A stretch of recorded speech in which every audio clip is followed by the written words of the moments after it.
আজকে লক্ষ্মী ভাণ্ডারটা ভাঙবো, ঠিক আছে? তোমরা দেখো। তো পুরোটা ভর্তি হয়নি, বুঝলে? তো আমি কাজ থেকে চলে যাচ্ছি বলে ভাণ্ডারটাও ভেঙে দিতে হবে। তো কাজ থেকে রিজাইন করে দিয়েছে আমাকে। তো আমার চাকরিটা নেই, আমি বাড়ি চলে যাচ্ছি। তো এই ব্যাগ ফ্যাগ গোছানো হয়ে গেছে, ঠিক আছে? ব্যাগ ফ্যাগ রিং লাইট গোছানো হয়ে গেছে।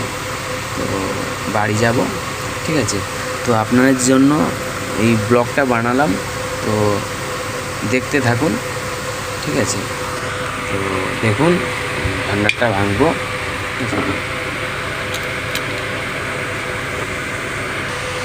তো নিশ্চয়ই দেখতে পাচ্ছেন আমি ভাণ্ডারটা ভেঙে দিয়েছি, ঠিক আছে?